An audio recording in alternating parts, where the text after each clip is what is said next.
Listo, muy buenos días con todos. Espero que hayan podido descansar. Hoy amaneció haciendo bastante frío, ¿no? No sé qué están haciendo afuera. ¿Saben qué están haciendo afuera? Brain, Brain Fair, creo que es algo así. Juegos mentales. Ah, ok. Listo. Entonces, lo que tengo entendido, ahorita tuvieron que haber enviado apenas la última tarea, ¿no? Hace el fin de semana. Sí. Pero ya tienen la nota de la tarea 3. La deberían tener y la de los exámenes. Estoy prácticamente al día con ustedes. Me falta solamente la tarea última. ¿Es verdad? ¿O les debo alguna otra nota? No, no. Listo. Entonces, espero para tener las notas de esta tarea antes de que tengamos la nota de medio semestre, pero pues más o menos ya saben cuál vendría a ser su nota de medio semestre, ¿no? En letras. Bueno, el día de hoy vamos a hablar acerca de criterios específicos acerca de los requisitos de diseño, teniendo en cuenta pues algunas cosas puntuales que cambian a partir del diseño de elementos de hormigón para puentes. Entonces, si pudieron o tuvieron la oportunidad de, digamos, revisar el documento que les decía, en donde aparecía todo lo que debes saber de puentes, de hormigón armado para puentes, revisaron el documento. Espero que hayan revisado también sus notas de clase y que hayan podido de alguna forma traer dudas. Si tienen dudas o alguna cosa, pues coméntenme, ¿no? Recuerden que esa parte es algo que vieron en hormigón, ¿sí? Y que de verdad es necesario que ustedes tengan en cuenta eso, ¿no? ¿Sí? ¿Sí saben de lo que estoy hablando? Ya. Listo. Entonces, hoy vamos a hablar de algunos requisitos que son diferentes un poco a lo que son el diseño de elementos de hormigón para puentes. ¿Listo? Entonces, lo primero es algo que se llama los límites de la separación mediante la distribución de la armadura. Bueno, entonces, en hormigón, nosotros lo que vamos a tener es que colocar diferentes elementos de acero para soportar esfuerzos de tensión del hormigón. Esa es la base del hormigón. ¿Estamos de acuerdo? Entonces nosotros vamos a tener que soportar de alguna forma los esfuerzos que el hormigón no es capaz mediante lo que sería varillas de refuerzo. ¿Listo? Ahora, cuando hablamos de esas varillas de refuerzo, vamos a decir que tienen unos criterios que deben cumplir en cuanto a la separación, estos elementos, ¿no? Entonces, aquí vamos a decir que los límites vamos digamos, distribuirlos en tres específicas, ¿sí? Entonces, los primeros requisitos van a ser unos límites o unos requisitos de construcción. Yo, por el simple hecho de crear un elemento de hormigón, que reconozco que necesita acero, voy a tener unos límites entre los espaciamientos que voy a poner en los elementos de hormigón. ¿Estamos de acuerdo? Entonces, el primero es netamente constructivo, ¿sí? El segundo requisito que yo voy a poner es netamente requisitos que se derivan de las separaciones máximas que yo puedo permitirme por los criterios de cortante. ¿Recuerdan que en cortante yo tenía que colocar espaciamientos máximos a los elementos de acero, etcétera? ¿Listo? Y el otro que vamos a tener aquí en puentes va a ser los requisitos que necesitamos por condiciones de servicio. Y eso es lo nuevo que va a incluir el diseño de puentes en todo lo que es el análisis de elementos de hormigón. ¿Listo?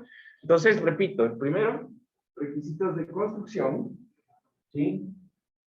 Los segundos, requisitos por lo que serían los requerimientos de cortante de los elementos. Y los terceros, lo que es nuevo, que son los requisitos para control de grietas o el estado de servicio en los elementos de hormigón. ¿Listo? Entonces vamos a empezar con los primeros, que serían los requisitos netamente de construcción. ¿Listo? Entonces, en los requisitos netamente de construcción, nos va a decir que los elementos de hormigón necesitan o requieren que la separación S, ¿sí? Entonces vamos a decir que aquí vamos a tomar S como la separación entre los centroides de las barras de acero que estamos analizando. De cualquiera, ya sea de refuerzo longitudinal por fricción o refuerzo, es cualquier elemento, solamente por construcción, cualquier elemento de acero que esté dentro de los núcleos de hormigón. ¿Estamos de acuerdo? Entonces dice que cualquiera de las separaciones, ya sea por temperatura, refuerzo por temperatura, por fricción o por distribución, no debe exceder un valor de S que va a ser igual al mínimo entre tres condiciones. Entonces, esa es la separación límite. Y ese límite se lo plantea como el mínimo de tres condiciones. ¿Listo? Entonces, la primera condición va a ser 3 veces el espesor del elemento o 45 centímetros.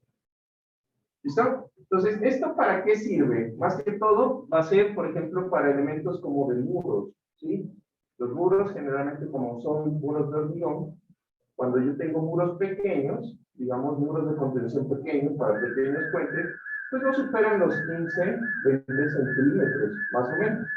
Entonces, cuando yo tengo muros muchísimo más grandes, para puentes bien grandes, entonces esos muros tranquilamente podrían empezar a ser muros de 30 centímetros. Lo que quiere decir que 3 veces 30 tendrían que ser 90 centímetros. Y una barra cada 90 centímetros, pues ya es demasiado. ¿Estamos de acuerdo? Entonces, por eso limitar al máximo entre los 2 o 45 centímetros. ¿Estamos? Entonces, básicamente ese vendría a ser el primer requisito. El segundo, cuando yo estoy hablando de muros o cimientos que tengan espesores mayores a 30 centímetros, ¿sí? Perdón, mayores a 45 centímetros, las barras deben estar espaciadas máximo a 30 centímetros, ¿sí?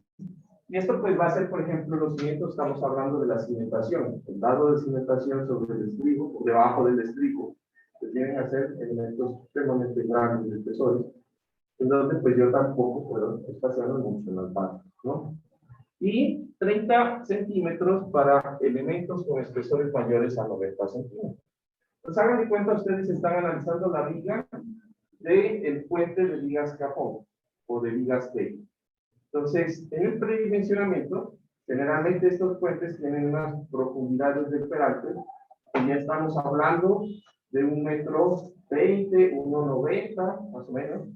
Entonces, eso es mayor a 90 centímetros. En teoría, debería colocar máximo las barras de refuerzo a 30 centímetros. Estamos hablando de profundidad, ¿no? Porque pues aquí en puentes ya tenemos que cambiar el concepto de que las barritas de la viga van a estar en una sola capa en la parte de abajo, ¿no? Ya vamos a necesitar un montón de acero y lo vamos a ubicar en varias capas dentro del elemento, pues para que no sean barras muy grandes. Ya vamos a ver por qué vamos a tener ese limitante también de qué tantas barras puedo poner en un mismo elemento. ¿Listo? Entonces, aquí hay cosas importantes: el refuerzo por temperatura, el refuerzo por distribución, ¿sí? El refuerzo por fricción, pues es básicamente el refuerzo que calculamos con la ecuación de que el momento es igual al área de acero por FY por D menos A medios. Básicamente es ese que cumple el requisito del momento, ¿sí? El de temperatura y de distribución, ¿sí? Es un acero que se va a colocar adicional y que debe cumplir ciertos requisitos. ¿Listo? Entonces, también debemos considerar lo siguiente: para espesores, para elementos que tengan espesores menores a 15 centímetros, ¿sí? Es el caso de muros, que decía, los muros pequeños. Cuando yo tengo muros de espesores muy pequeños, generalmente los muros nosotros los consideramos como elementos que tienen dos refuerzos. Son una losa, un muro de hormigón es como una losa, pero solo que vertical. Entonces yo voy a necesitar refuerzo en las dos caras, en general. Pero aquí lo que me dice es, la norma, es que si yo tengo unos espesores muy pequeños, menores a 15 centímetros, pues yo en vez de considerar 2 capas de refuerzo, pues puedo poner o armar el muro con una sola capa de refuerzo, y con eso también estoy, cuando son muy pequeños, se puede hacer eso. ¿Listo? Entonces, como ven, requisitos más o menos de detallamiento. Estos requisitos, más que todo, están dados para elementos de hormigón que no están sometidos o que no funcionan como elementos a flexión importante. ¿Sí? ¿Por qué? Por ejemplo, ustedes han visto con Sixto lo que son las estructuras hidráulicas, ¿verdad? Y han visto o conocen el azul. ¿Saben qué es el azul? Ya. Entonces, esa estructura, ¿qué fuerzas soporta?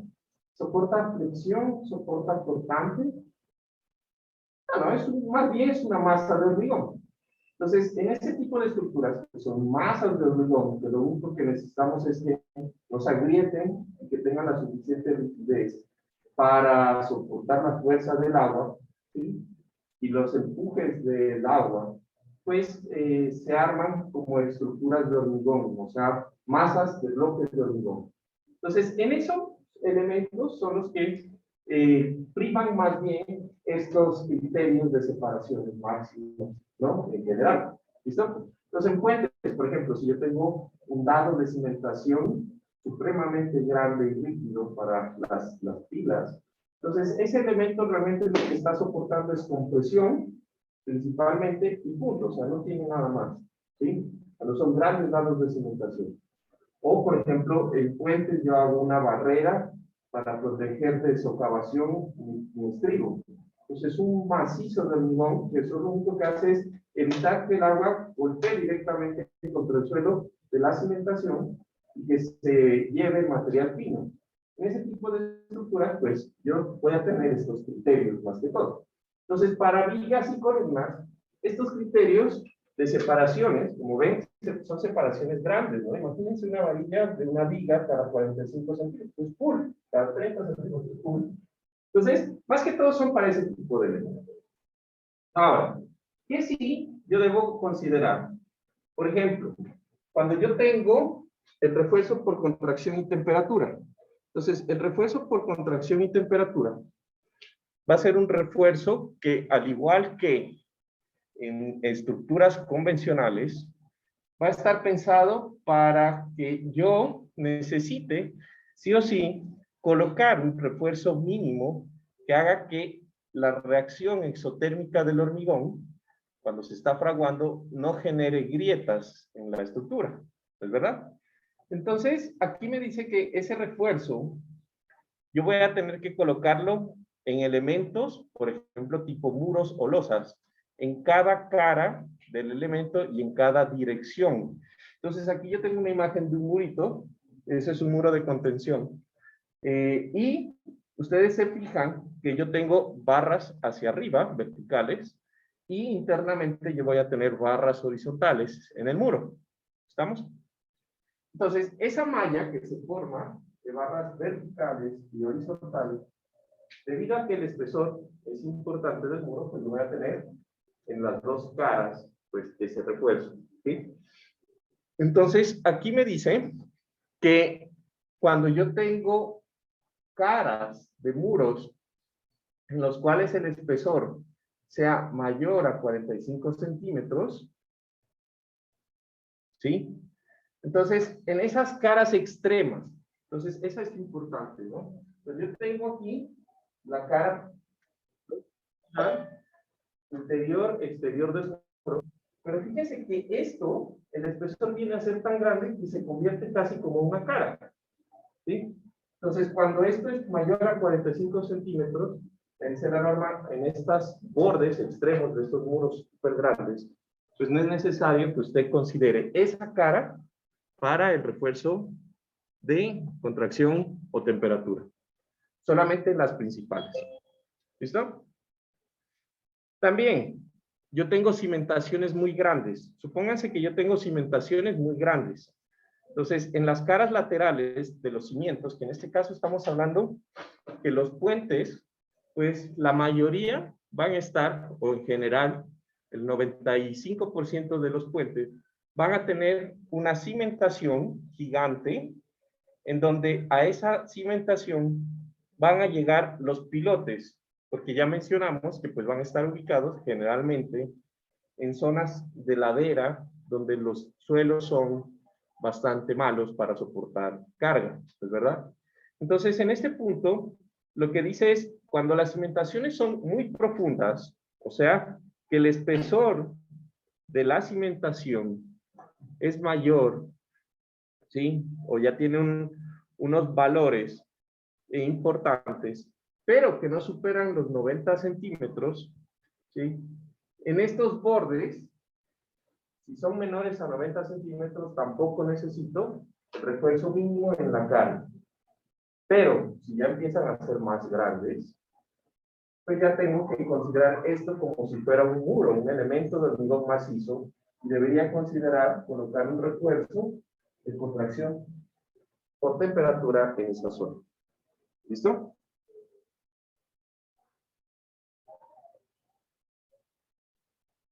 ¿Se entiende a qué se refieren las caras? De espesor más de 40, menor a 90.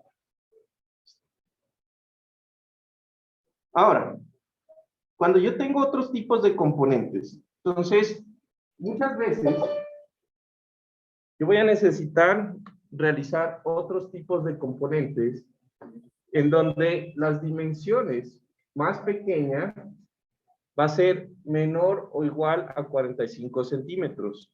Entonces, ahí estamos hablando, por ejemplo, de elementos de protección adicionales o vigas que son de arriostramiento o elementos que en donde su relación de aspecto hace que una distancia o una dimensión sea menor a 45 centímetros, pues en ese tipo de elementos tampoco yo voy a necesitar ese refuerzo por contracción de temperatura. ¿Listo?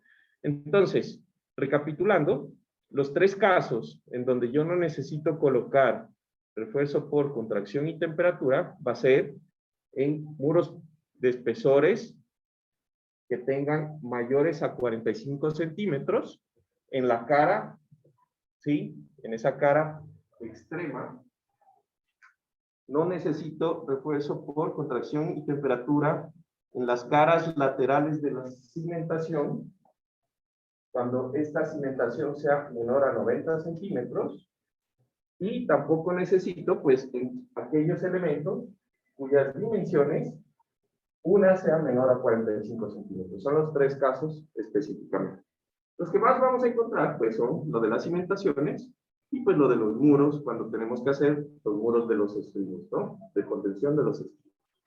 ¿Listo? Ahora, esos son los requisitos que se requieren más que todo por construcción. Pero, ¿qué hay de los requisitos que tenemos en los elementos de hormigón por cuantías? ¿Listo? Entonces, recuerden que cuando nosotros hablamos de cuantías, una cosa importante es recordar qué es una cuantía. ¿Quién me recuerda qué es una cuantía? ¿Qué es una cuantía en diseño de hormigón?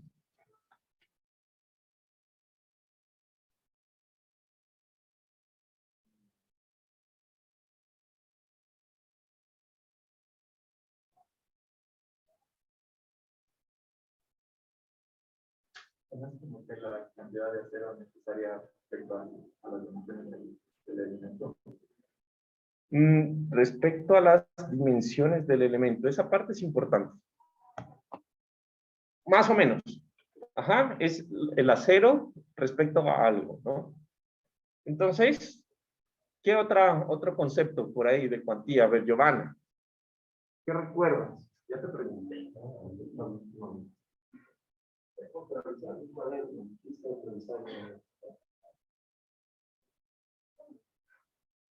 ¿No te acuerdas?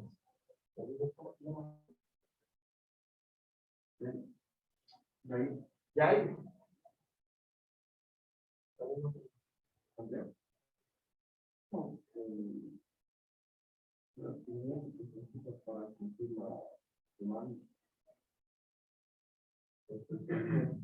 El requerimiento que se necesita para cumplir la demanda.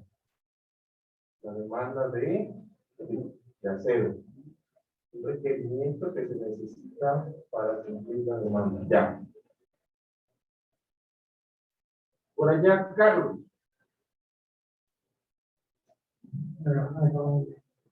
No recuerdo. Un porcentaje.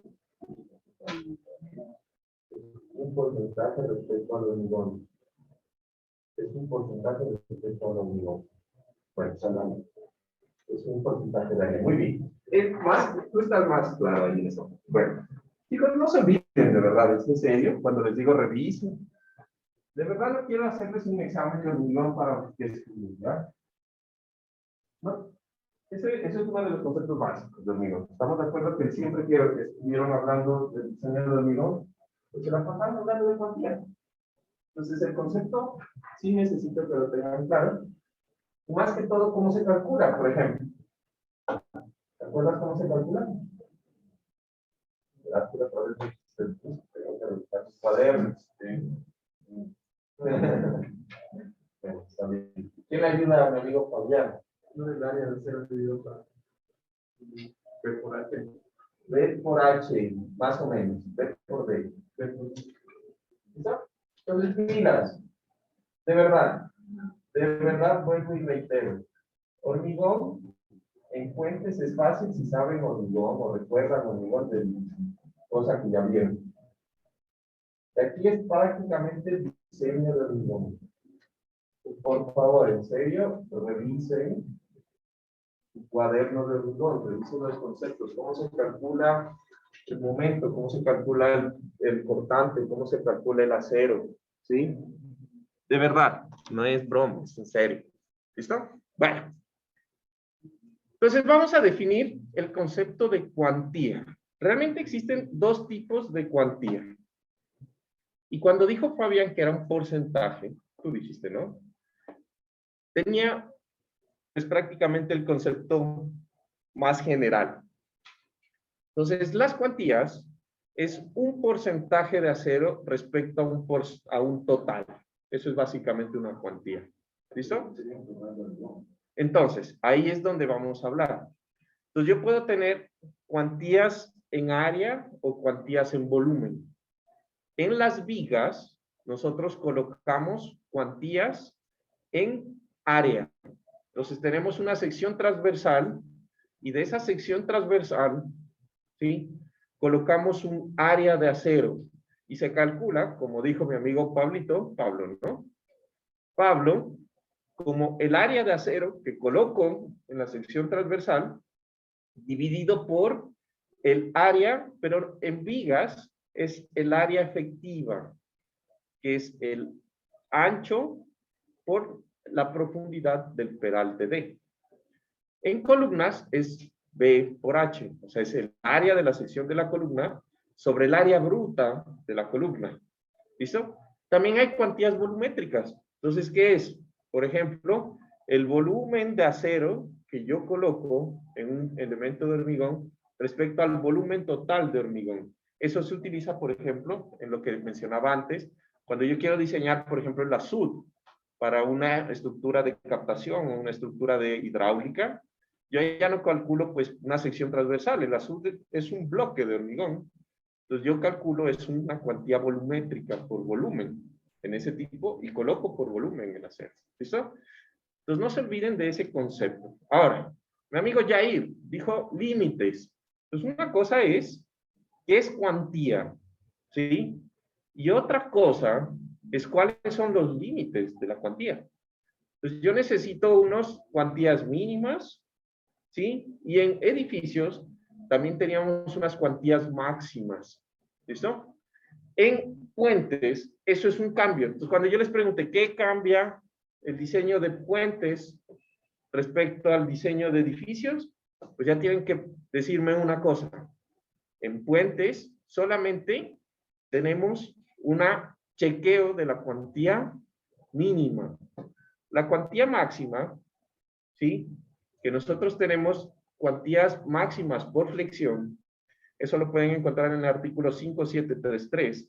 El AASHTO no limita la cantidad de acero máximo que puede tener un elemento de puentes. ¿Listo? A diferencia de lo que sí hace el ACI para edificios. ¿Listo? Entonces, aquí, no, el que venga con su Excel y me saque la cuantía máxima con la ecuación de la CI, ya sabe. ¿Listo? No es aplicable eso aquí. ¿Listo? Cuantía mínima. Entonces, si ustedes recuerdan, la cuantía mínima en edificios se calcula como un valor, ¿no? Que está en función o del área de acero o del hormigón, ¿sí? Multiplicado por un B por D. Entonces, la raíz de F'C sobre, dependiendo de las unidades, sobre 14 por B por D, y eso les da un valor, o el FY sobre, no sé qué, 14, creo que es. Ahí no me acuerdo bien. ¿Listo? Entonces, aquí no se calcula así. ¿Listo? Entonces, la cuantía mínima la vamos a chequear para elementos sometidos, primero que todo, a flexión. Punto. Si no está sometido a flexión, no necesitamos chequear esto. ¿Estamos? ¿Qué elementos van a estar sometidos a flexión? Pues la losa, ¿no? Va a estar sometido a las vigas y va a estar sometido a las columnas. Un elemento sometidos a flexión. ¿Estamos de acuerdo? Y el chequeo va a ser el mismo. Yo voy a calcular lo que es la cantidad de acero mínimo para que el elemento no falle por, ¿sí? Por una falla frágil. ¿Listo? Entonces, ¿recuerdan ustedes cuando estaban viendo hormigón? Ustedes recordarán que las fallas de un elemento de hormigón pueden ser prácticamente dos. Fallas dúctiles, cuando el acero fluye antes de que el hormigón se aplaste, o una falla frágil, cuando el hormigón se aplasta sin que el acero fluya. Básicamente son esas dos. Hay una zona de transición que no se sabe bien qué es lo que falla primero, pero básicamente tenemos esos dos extremos. Entonces, en puentes, lo que han pensado es lo siguiente. Yo voy a poner la cantidad mínima de acero para que el hormigón tenga, o en la sección, tenga una capacidad mayor a momento que la del momento de fisuración. ¿Listo? El famoso M sub CR. ¿Listo? Entonces, yo voy a ponerle ese tipo de acero. Entonces, el chequeo de la cuantía mínima se basa en calcular la capacidad a momento de mi sección. Entonces, recuerden que en la ecuación o en el Ashton, el M sub R, R decíamos que era la resistencia. Todo lo que sea P sub R, B sub R, M sub R, van a ser igual la resistencia del elemento a, en este caso, momento. Traducido para nosotros es Phi MN por Phi por MN. ¿Recuerdan? Es lo mismo. O sea que si en la norma ven B sub R, ya saben. B sub R, ya saben. ¿No? Ahora, lo que me dice es que el chequeo de la cuantía mínima se logra cuando la capacidad a momento de mi elemento, M sub R, es mayor al mínimo de estas dos condiciones. De hecho, tres condiciones. ¿Listo? Pues la primera condición es 1.33 veces el momento último calculado por la capacidad o el momento de demanda con la combinación de resistencia correspondiente. Recuerdan que teníamos unos factores de combinación de resistencia, gamma sub P por el momento D sub C, más gamma sub P por dW, más gamma más 1.75 por, ¿no? ¿Se acuerdan esas combinaciones que vimos de resistencia? De la tablita, ajá. Entonces, ese es un momento último, mayorado, para la combinación de resistencia. Entonces, ese momento lo voy a ocupar en esta ecuación. Y ese, resistencia, ojo, resistencia, no servicio, resistencia. Y ese lo multiplico por 1.33 y eso me va a dar un valor, lo primero. Y el otro es una ecuación que sea el momento de fisuración, que se calcula con esta expresión. Entonces, esa es la ecuación 57331 raya 1.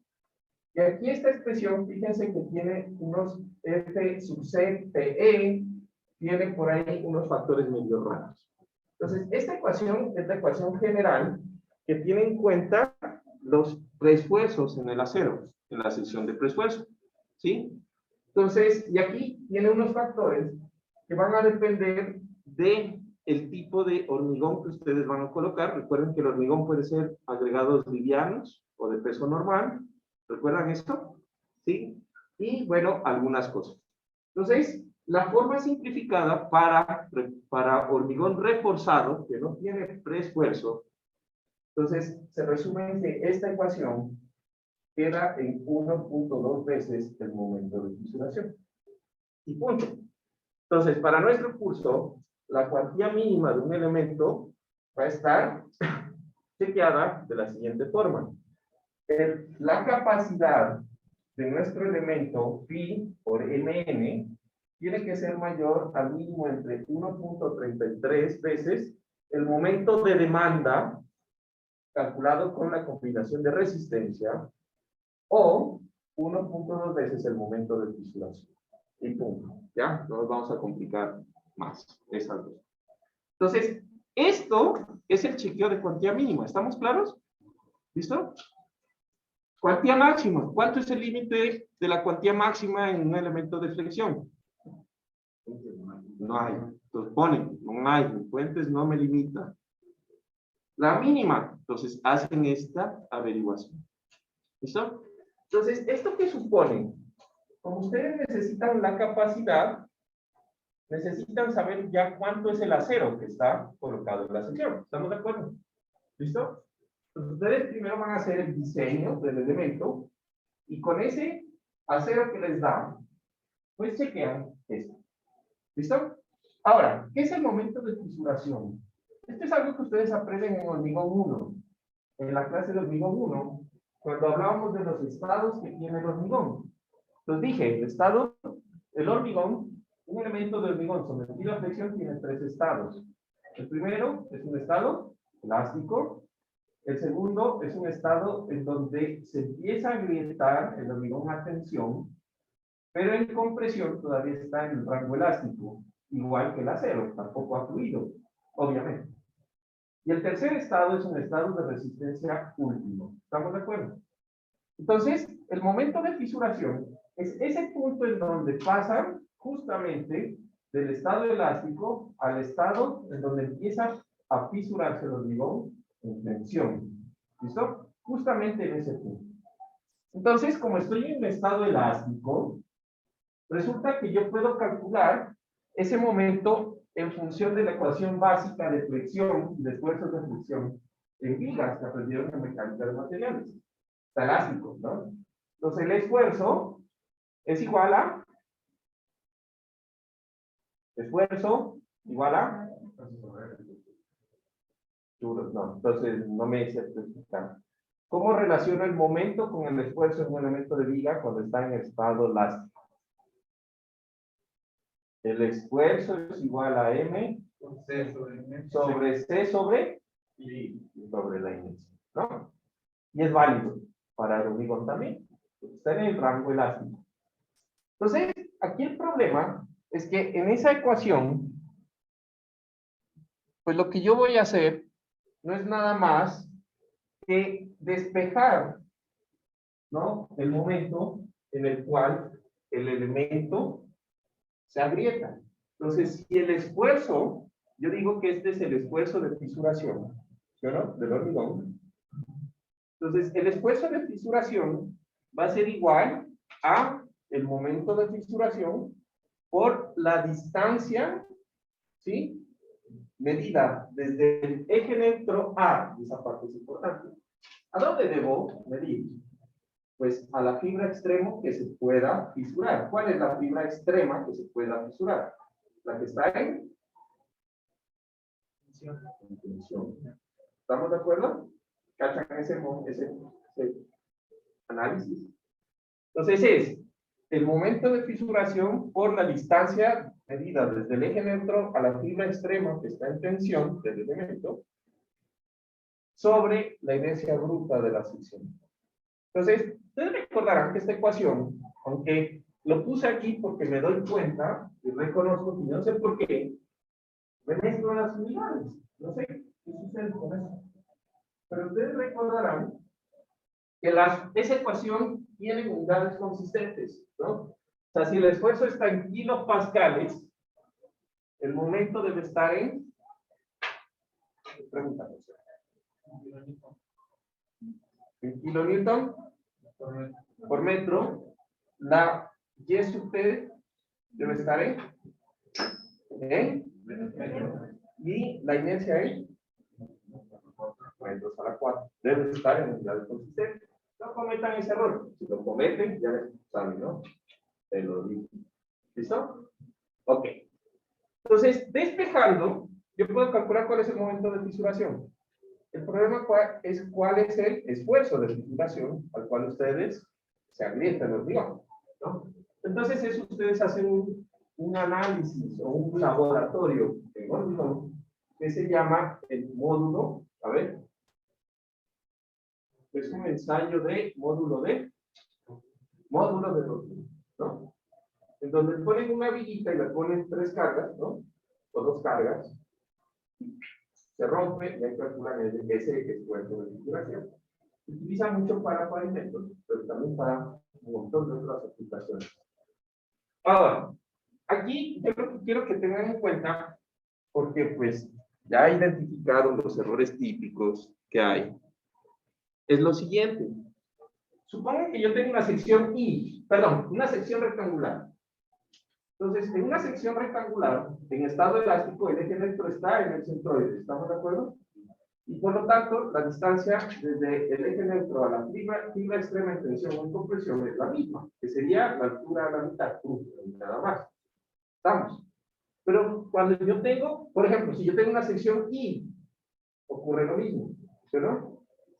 Entonces, imagínense que una viga rectangular o una viga de sección I sería cuando yo analice una viga de sección I, sería cuando yo analice un puente de vigas cajón. Entonces, la viga del puente de vigas cajón, se coge un pedacito de losa por encima, un pedacito de losa sopi por debajo, y ¡pam! Tengo una viga ahí. El problema, pues, es que los dos lositas no son iguales. Así que, de espesor. Así que, aunque el ancho sea igual, pues el centroide está un poquito desplazado hacia la losa más gruesita que la de arriba. Pero es un poquito casi. ¿Listo?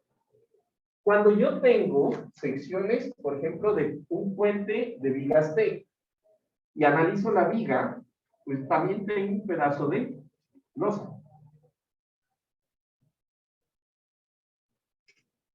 Perdón, el spam.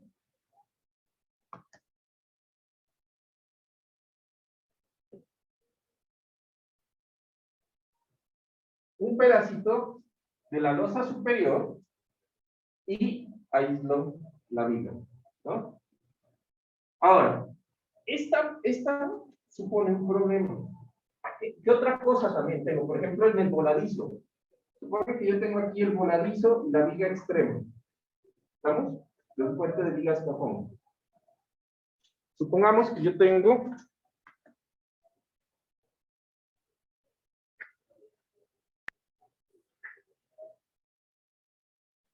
otro caso, un puente de vigas cajón.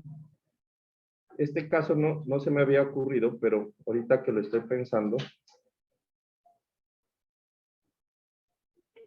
supongan que yo tengo el extremo del voladizo de un puente de vigas cajón.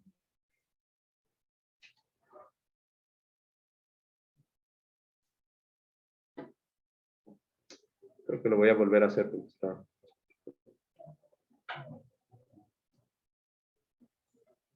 ¿Listo?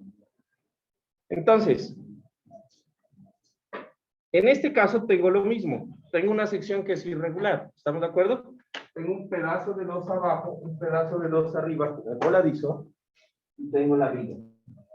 Entonces, en todos esos casos, yo tengo que analizar realmente es el concepto de un elemento sometido a flexión en el rango elástico. Entonces, ¿qué primero tengo que calcular? Tengo que calcular el centroide del elemento. ¿Estamos de acuerdo? Entonces, una vez que calculo el centroide, sé que en ese centroide pasa el eje neutro por un plano que es perpendicular al eje de flexión. ¿Estamos? Esa parte, pues, es flexión básica, ¿sí?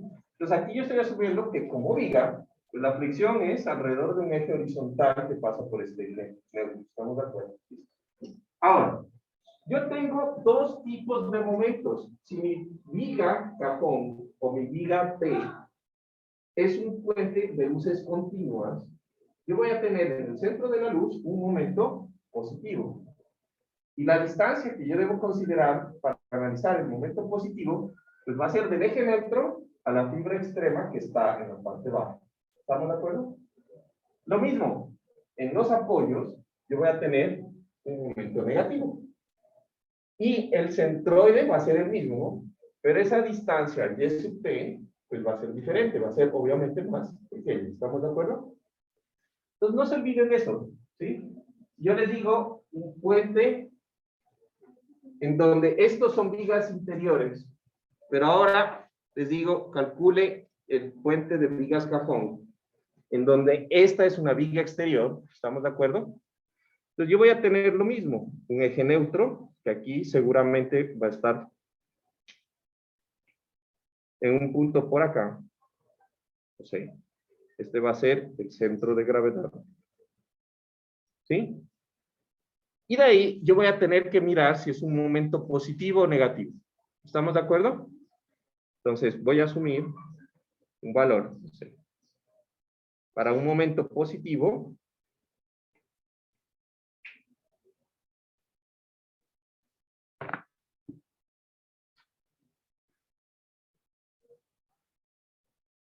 entonces yo tengo que la distancia y sub t va a ser igual a esto.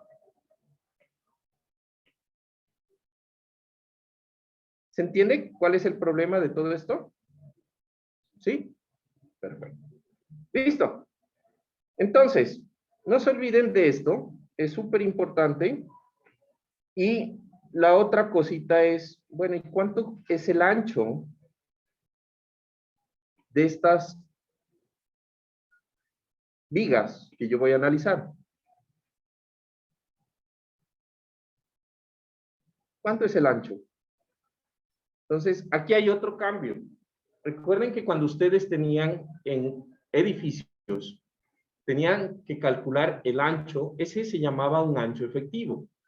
Y va a depender de el espesor de la losa, era creo que 8 veces el espesor de la losa, o la distancia entre viga y viga entre 2, o la longitud de la viga entre 12, una cosa así. ¿Listo? Había unos criterios. Eso es otro cambio que hay en puentes.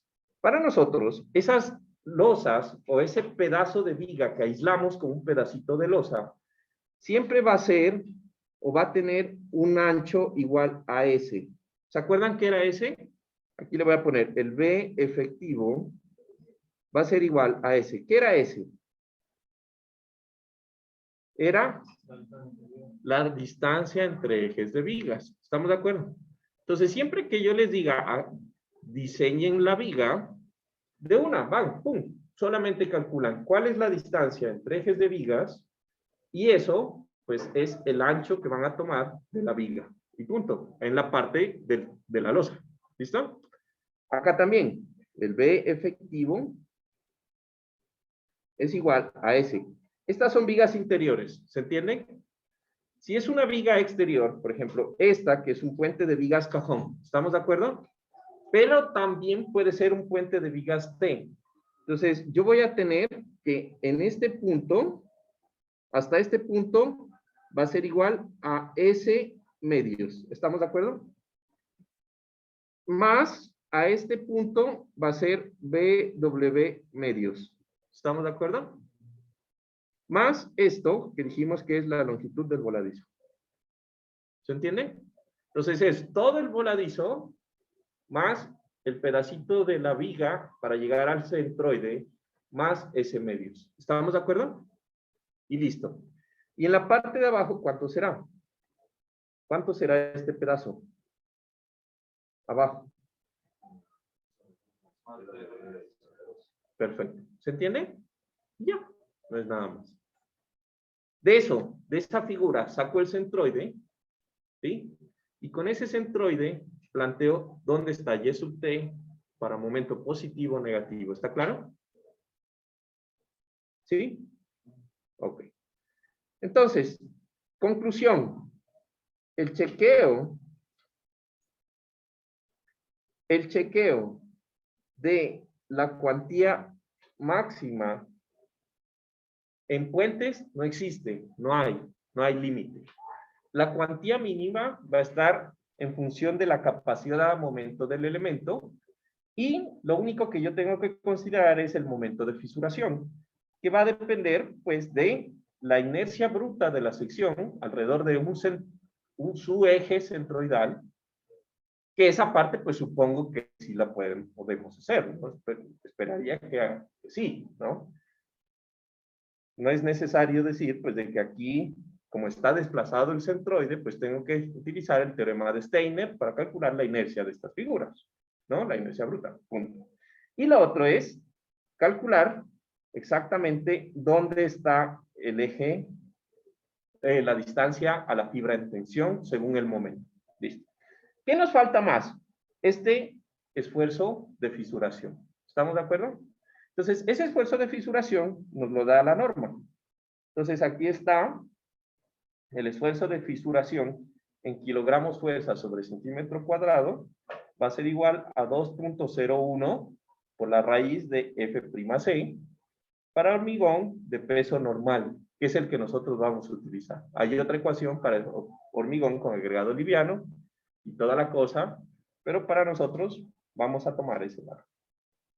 ¿Listo? ¿Preguntas de esta parte? ¿No? Listo. Entonces, ya hemos visto dos cambios, ¿no? El cambio en la cuantía máxima, de hecho tres, ¿no?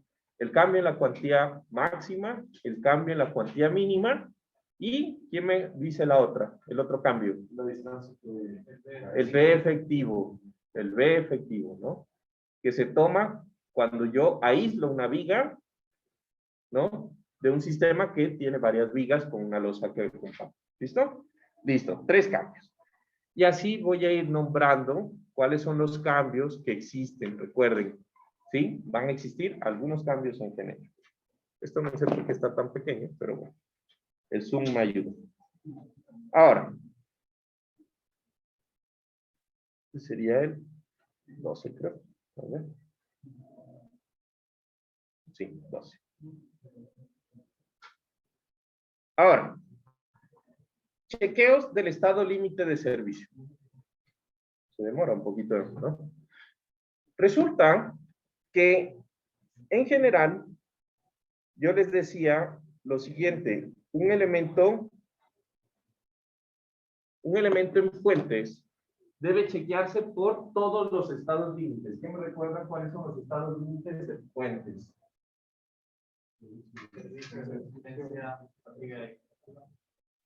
Falta uno.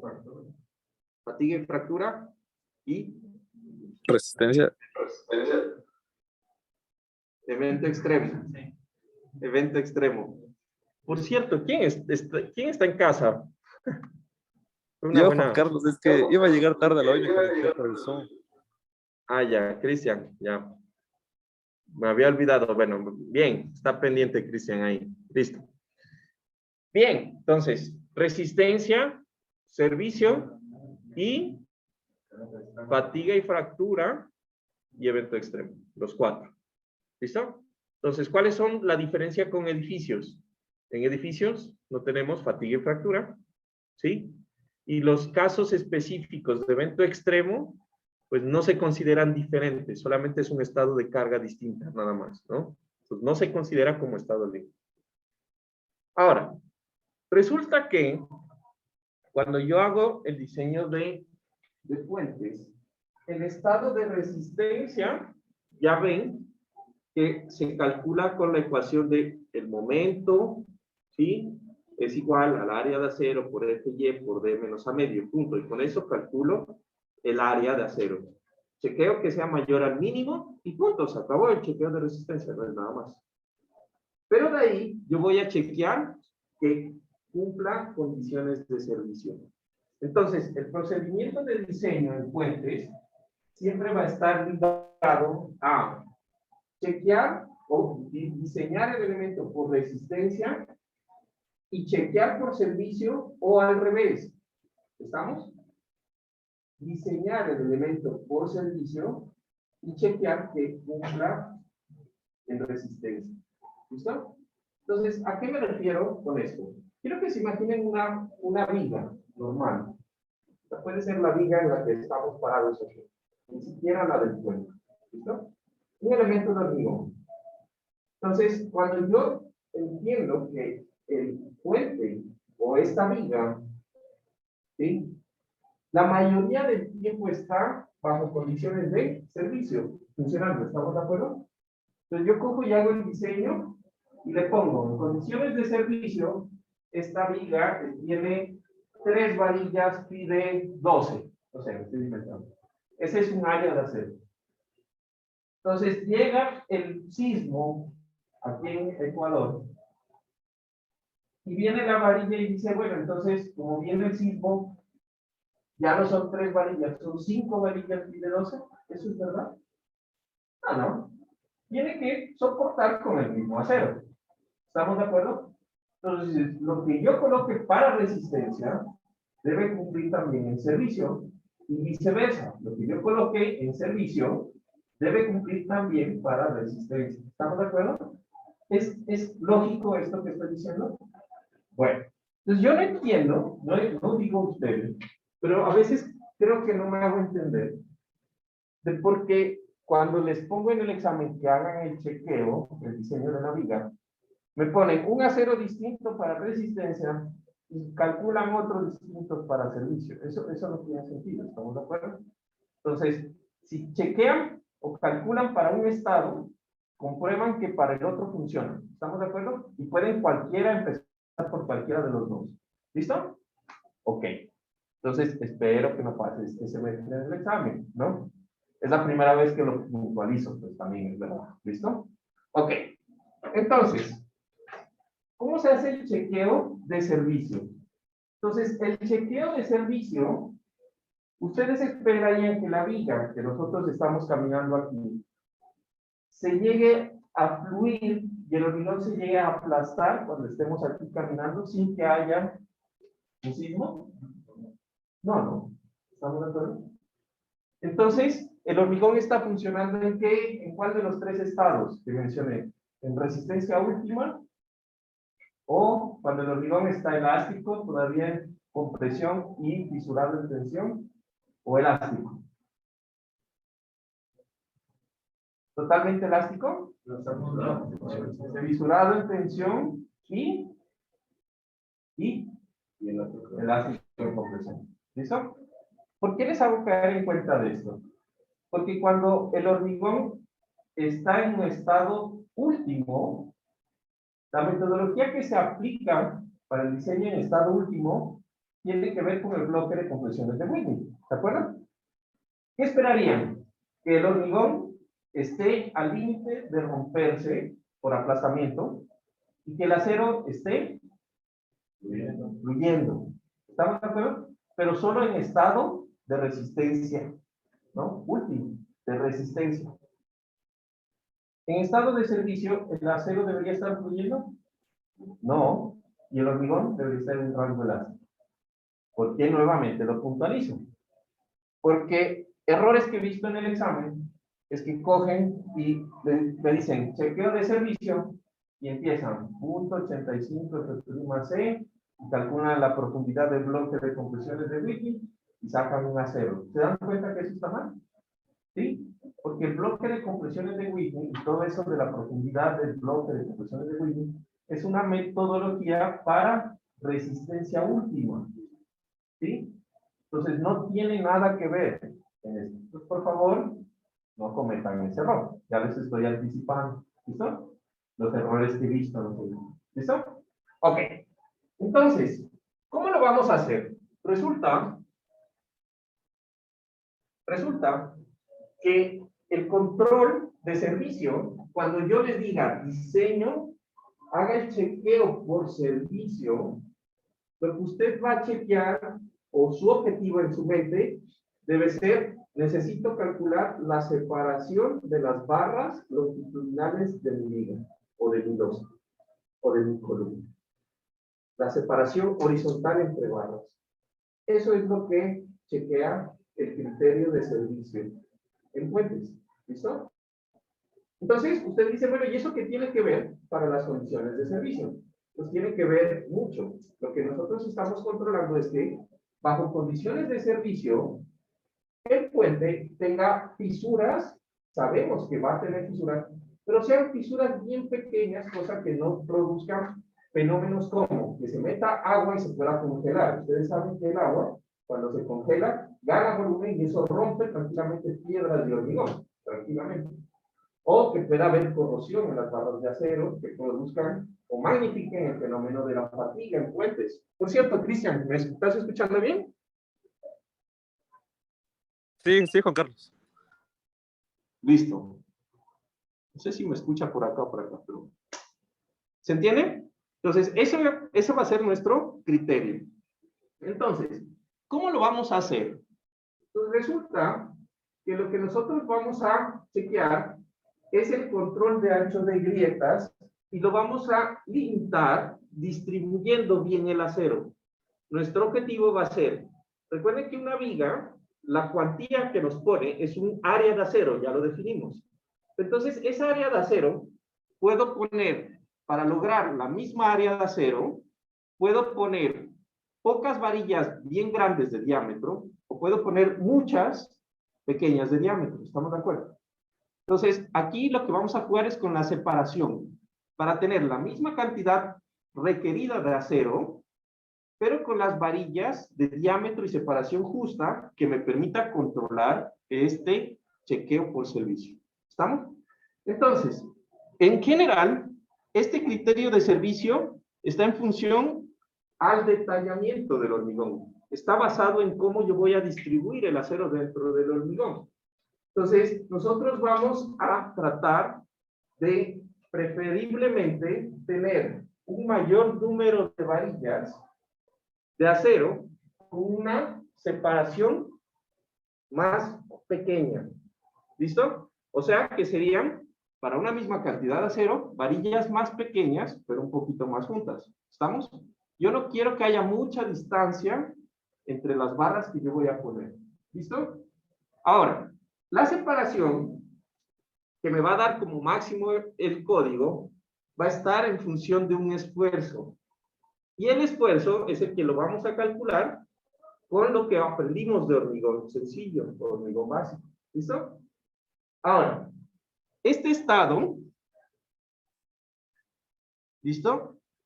Este estado límite de servicio se debe chequear en cualquier elemento de hormigón que esté sometido a flexión. ¿Listo? Entonces, ¿cuáles?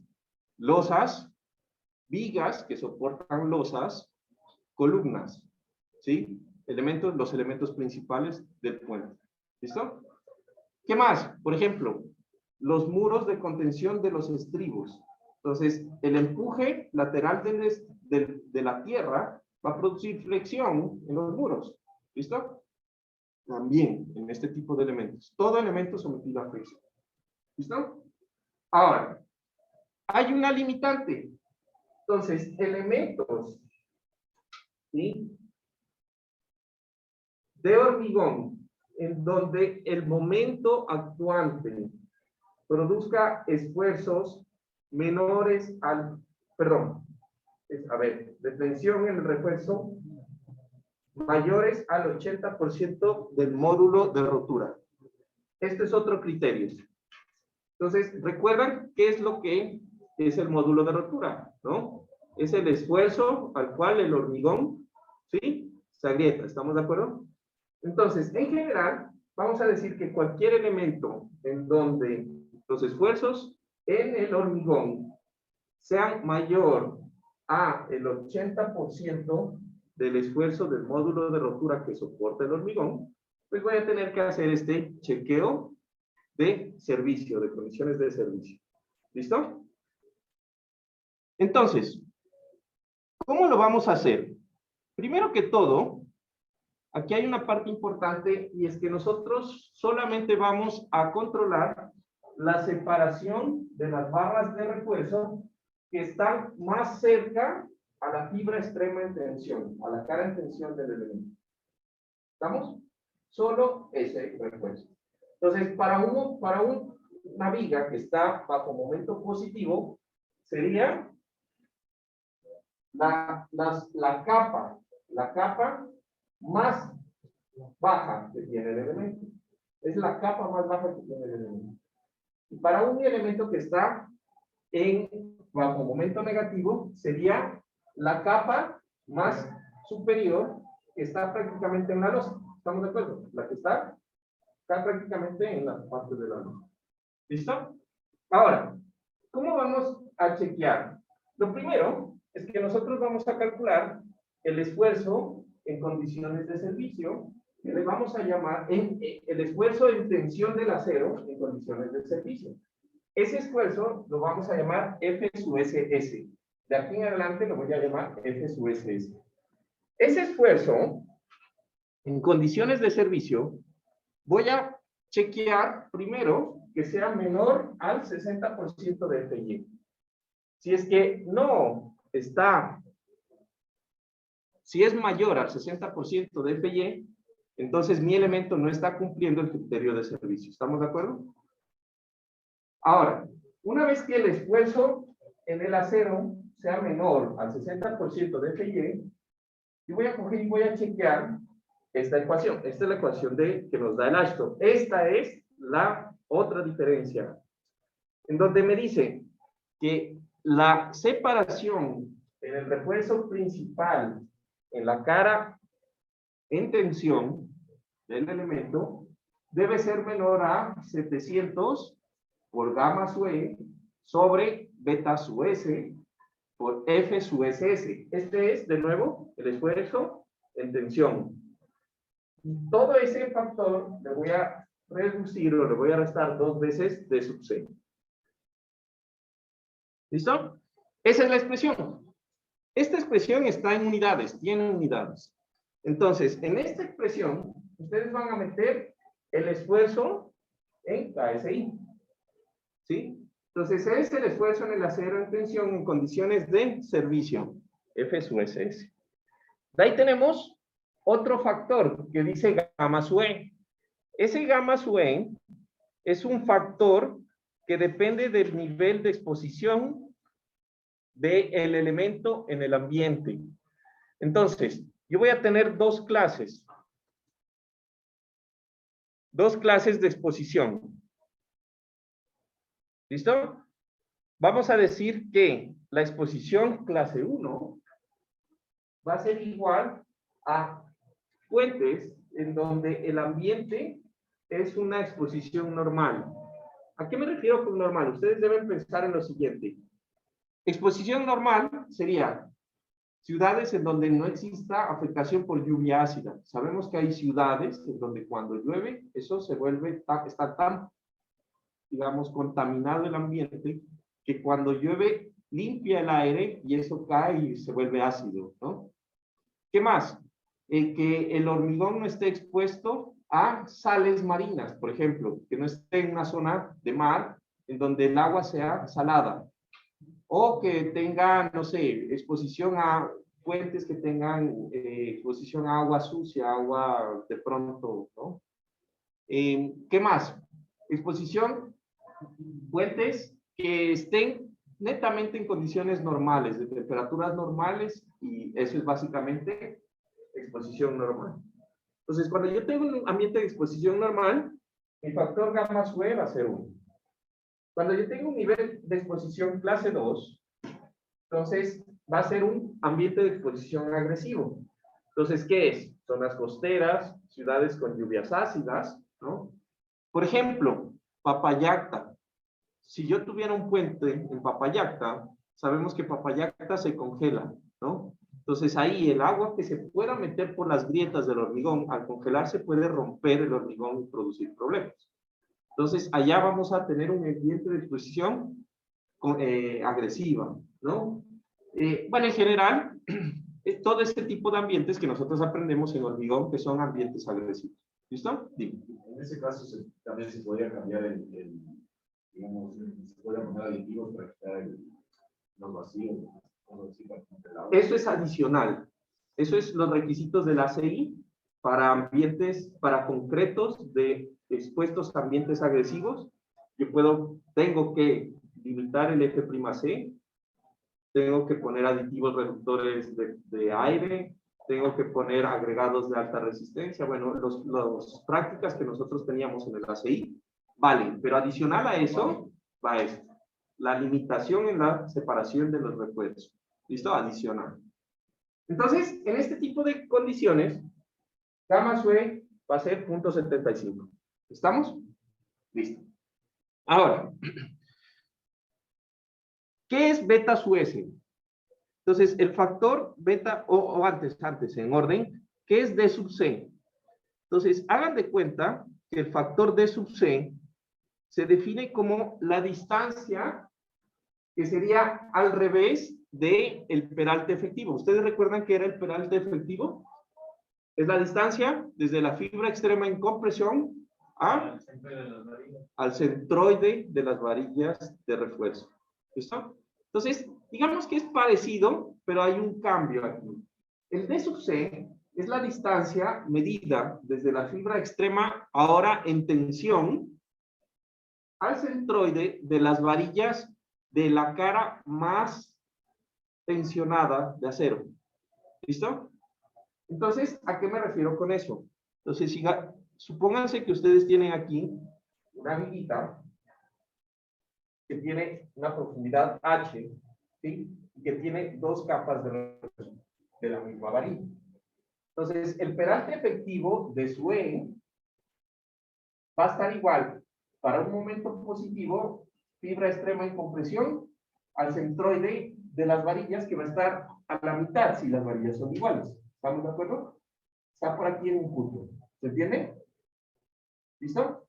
Sin embargo, el peralte D sub C siempre va a ser de la fibra extrema en tensión al centroide de las varillas de la capa más en tensión. Va a ser. ¿Se entiende cuál es la diferencia? Y listo. Entonces, no se olviden en este caso, D sub E lo vamos a llamar el peralte efectivo a fricción, porque va a entrar en otras ocasiones más adelante, y pues lo necesitamos tener en cuenta. Ahora, cosas importantes. Pues yo voy a tomarme esta nomenclatura que tenemos de EVA. Entiendo que EVA les pone así, CC y el cover, ¿sí? ¿Estamos de acuerdo?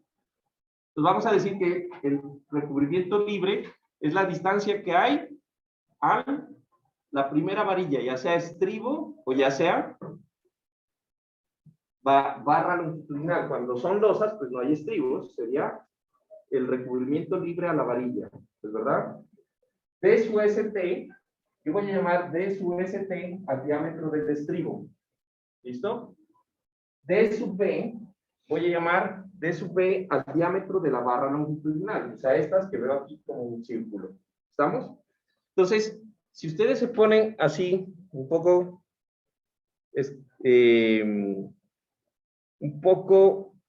específicos, digamos que yo puedo calcular para losas el D sub C de la siguiente manera. Entonces, en losas, yo no tengo estribos, ¿estamos de acuerdo? Entonces, la profundidad de la distancia D sub C va a ser igual a el recubrimiento más la mitad del diámetro de la varilla que está en la zona de tensión de la losa. Y punto, ¿estamos de acuerdo? No es nada más. Para vigas, en cambio, yo voy a tener otra cosa. El recubrimiento más el diámetro del estribo más la mitad de la varilla de la cara de las varillas que están en tensión. ¿Se entiende ese concepto? Listo. De ahí me falta, ¿qué es beta sub S? Beta sub S, este beta sub S es una ecuación. Entonces, ese beta sub S se lo calcula de la siguiente forma. Beta sub S es igual a 1 más D sub C sobre 0.7 por H menos D sub C. Donde H es la dimensión perpendicular al eje de flexión del elemento.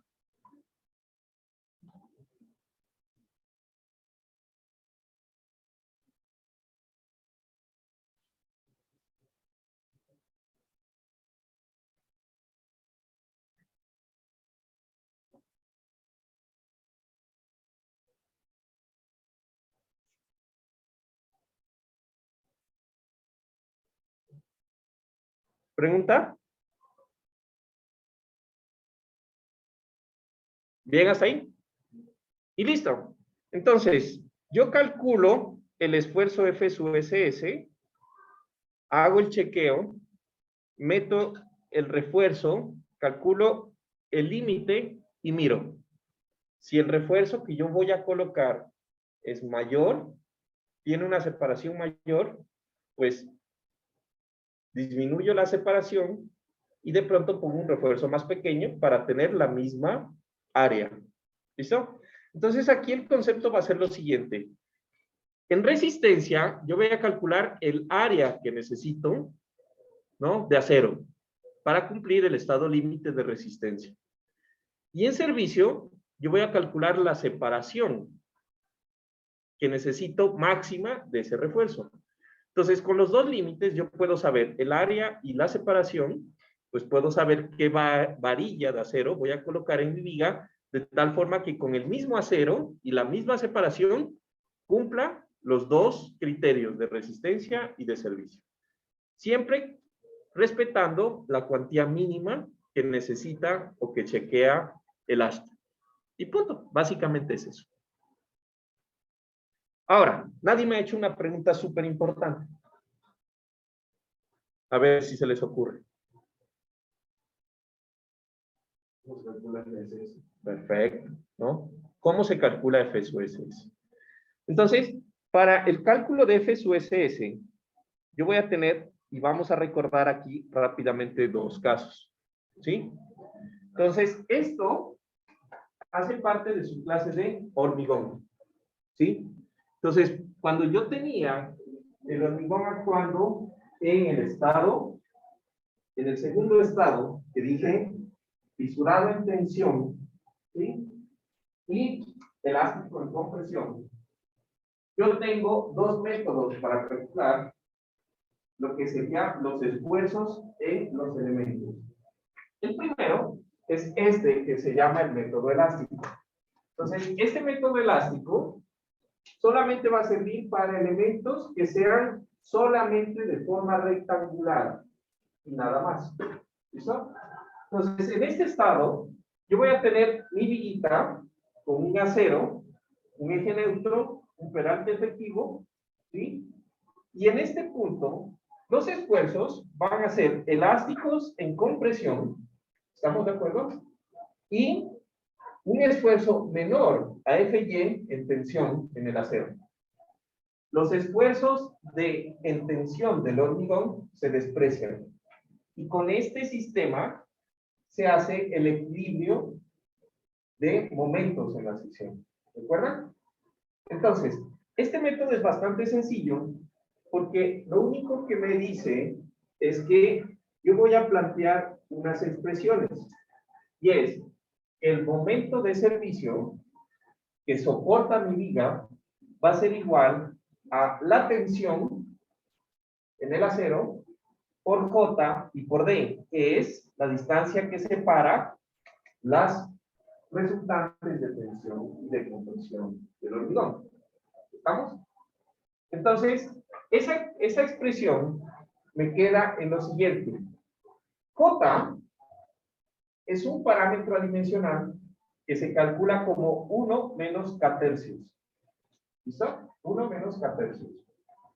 Y K se calcula como la raíz cuadrada de N, que es la relación modular, ¿se acuerdan?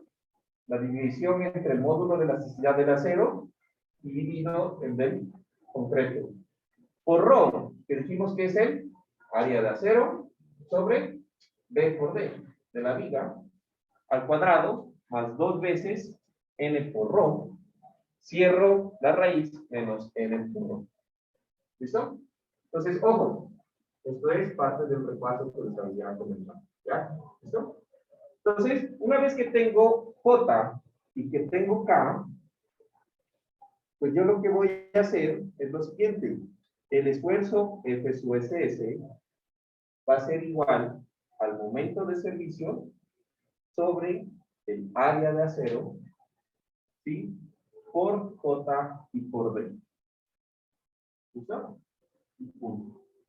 Pero eso solo sirve, ojo, eso solo sirve para elementos rectangulares. Para elementos que son de diferente forma, o sea, secciones de las T, la sección cajón con el voladizo, cualquier forma, se utiliza el método de la sección transformada. ¿Listo? Entonces, este método de la sección transformada, se los voy a colocar como un videíto para que lo repasen. ¿Listo? Para que ustedes lo repasen, pero recuerden que este método de la sección transformada, ustedes ya lo revisaron en hormigón. Entonces, revisen eso que vieron en hormigón. Pero en conclusión, el método de la sección transformada se basaba en 3 pasos. Identificar el eje neutro. Después, calcular la inercia del elemento alrededor del eje neutro con la sección transformada. Y después, como está de un solo material, aplicar la ecuación, que el esfuerzo es igual al momento por C, que es la distancia a la fibra extrema en tensión, sobre la inercia de la sección transformada. Pues nada más. Y como quiero saber la inercia en la zona de tensión del acero, pues multiplico por M, porque es el material que transforma. ¿Listo? Entonces, esta explicación se las voy a dejar en un video en el contenido sincrónico de esta semana para que lo revisen. ¿Listo? ¿Listo, chicos? Entonces, eso era todo por hoy. Que tengan un excelente resto de día. Y nos vemos el día jueves.